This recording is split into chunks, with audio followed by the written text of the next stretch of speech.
नमस्कार दोस्तों, स्वागत है एक बार फिर से मेरे चैनल पर।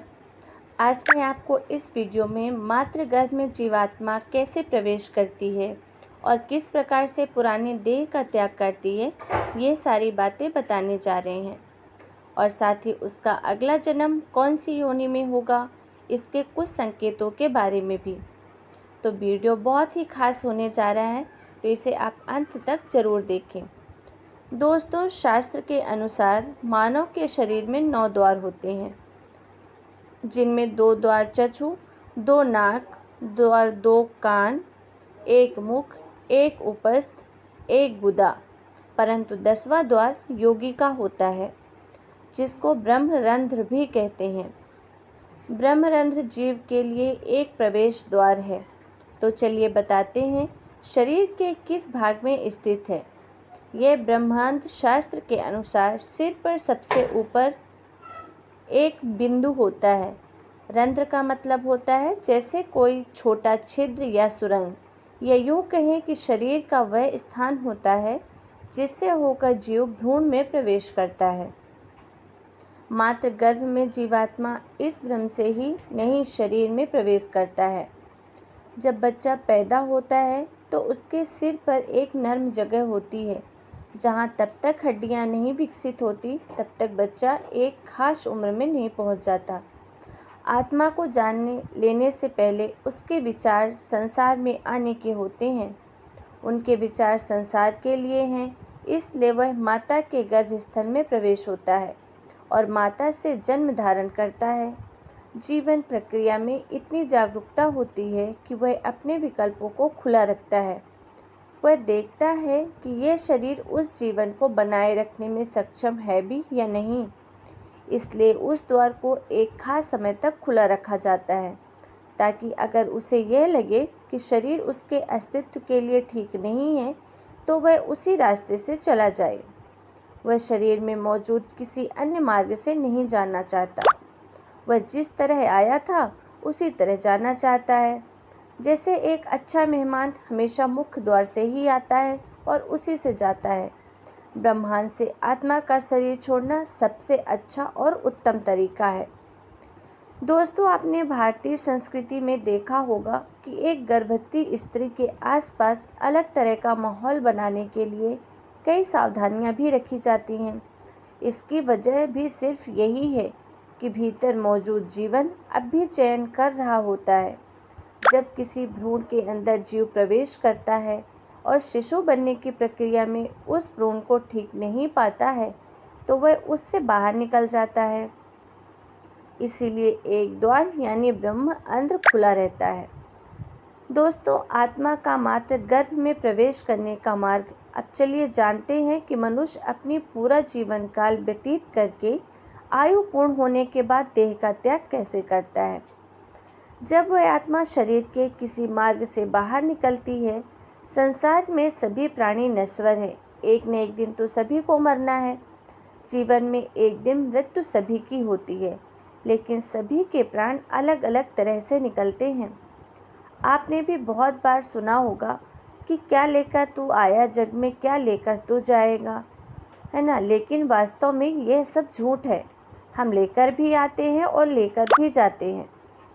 हाथ कामेंद्रियाँ होती हैं और कामेंद्रियाँ सक्षम रूप में आत्मा के साथ ही जाती हैं।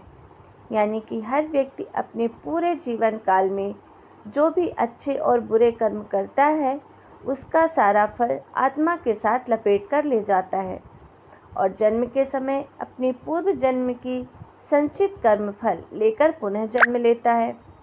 जब आत्मा शरीर छोड़ता है तो 5 कामेंद्रिय का सूक्ष्म स्वरूप अंतःकरण में व्यापक हो चुका होता है और इस शरीर को त्यागने के बाद, जिसे हम सूक्ष्म शरीर कहते हैं, इसमें 5 ज्ञानेंद्रिय मन, बुद्धि, 5 प्राण और 5 प्रकृति के सूक्ष्म महाभूत, इन 17 तत्वों, यह सभी आत्मा के साथ सूक्ष्म रूप में जाते हैं। सनातन धर्मशास्त्र, श्रीमद् भागवत, गरुड़ पुराण आदि ग्रंथों में भी ऐसा बताया गया है कि मनुष्य के शरीर में 10 अंग होते हैं जो हमेशा खुले होते हैं। अपनी ज़िंदगी में इंसान जैसा कर्म करता है, मौत भी उसकी उसके हिसाब से ही होती है। धर्मशास्त्र में बताया गया है कि कौन सी आत्मा शरीर के किस द्वार से बाहर निकलते हुए देह त्याग करती है। इसके आधार पर उस आत्मा को कौन सी योनि में अगला जन्म होता है। तो जानते हैं, धर्मशास्त्र के आधार पर आत्मा शरीर से निकलने पर अगला जन्म उसे कौन सी योनि में मिलेगा। जैसा कि हमने वीडियो के शुरू में बताया था कि मानव शरीर में 9 द्वार होते हैं, परंतु 10वां द्वार योगी का होता है, जिसको ब्रह्मरंध्र कहते हैं। और ब्रह्मरंध्र से जो आत्मा जाती है, जो शरीर का त्याग करती है, उनके कर्म बहुत ही उच्च कोटि के होते हैं। उनकी आत्मा विमुक्त मोक्ष वाली आत्मा होती है। और बाकी 9 द्वार जो इस प्रकार है। शास्त्रों के अनुसार मूल से प्राण वायु का निकलना बड़ा ही शुभ माना गया है। मान्यता है कि जो लोग जीवन भर कर्म के मार्ग पर चलते हैं, धर्म के मार्ग पर चलते हैं, उनके प्राण मुंह से निकलते हैं और उन्हें यमलोक में बहुत कष्ट नहीं भोगना पड़ता। मुंह से निकलती आत्मा अगले जन्म में फिर से मनुष्य बनती है। शास्त्रों में ऐसा बताया गया है कि नसिका से प्राणों का निकलना भी शुभ होता है। गरुड़ पुराण के मुताबिक इस तरह से उन्हीं लोगों के प्राण निकलते हैं जिन्होंने परिवार में रहते हुए सारे फर्ज निभाए हों और मन को वैरागी भी बना लिया हो, और साथ ही जिनकी आत्मा नाक से निकलती है वह अगले जन्म में मनुष्य बनता है। गरुड़ पुराण में भगवान विष्णु गरुड़ महाराज को बताते हुए कहते हैं कि जो लोग मोह माया से ग्रसित होते हैं और जीने की बहुत ज़्यादा चाह रखते हैं और अपने परिजनों से जिनका मोह बहुत ज़्यादा होता है, ऐसे लोग मन से बैरागी नहीं हो पाते। ऐसे लोगों की मृत्यु निकट आने पर आंखें काम करना बंद कर देती हैं, कान से सुनाई देना बंद हो जाता है, कई से अधिक होने लगता है और वह चाह कर भी किसी से कुछ बोल नहीं पाते। और ऐसे लोग परिवार के मोह के कारण प्राण नहीं छोड़ना चाहते, तो फिर यमराज के दूत उन्हें बलपूर्वक प्राण निकालते हैं। और ऐसे में जब उनके प्राण बलपूर्वक निकलते हैं तो उनकी आंखें उलझ जाती हैं। जिनकी आत्मा आँखों से जाती है वह जलचर प्राणी या पशु बनते हैं, और जिनकी आत्मा कानों से जाती है वे अंतरिक्ष में उड़ने वाले पक्षी। इस प्रकार परमात्मा ने 9 द्वारों का भी विधान बनाया है। उत्सर्जन अंग से प्राण उसी व्यक्ति के निकलते हैं जो जीवन भर सिर्फ और सिर्फ अपने और अपने परिवार के लिए सोचता है, कभी जन कल्याण नहीं करता, सिर्फ धन अर्जित करने में ही लगा रहता है, काम वासना में लगा रहता है। ऐसे लोग जब मृत्यु के समय यमदूतों को देखते हैं तो घबरा जाते हैं और उनके प्राण नीचे की ओर सरकने लगते हैं। इसके बाद प्राण वायु नीचे के मार्ग से निकल जाती है। जिनकी आत्मा उपस्थ और गुदा इंद्रियों से बाहर निकलता है वह मल मूत्र के कीड़े बनते हैं और कीड़ा मकोड़ा बन के उन्हीं में क्रीड़ा करते हैं। दोस्तों, अपनी ज़िंदगी में इंसान जैसा कर्म करता है, मौत के समय उसकी आत्मा भी कर्मों के हिसाब से शरीर से निकलती है। जैसे कि योगी संत व ब्रह्मात्मा ब्रह्मांड से ही निकलते हैं।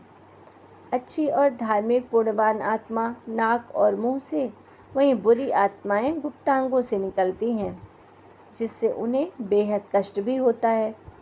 तो दोस्तों, हमारी जानकारी कैसी लगी? आज के लिए बस इतना ही। प्लीज़ अगर आपको ये जानकारी पसंद आई हो तो एक लाइक करके चैनल को अवश्य सब्सक्राइब करें। मिलते हैं नए वीडियो में एक नई जानकारी के साथ। तब तक के लिए सभी का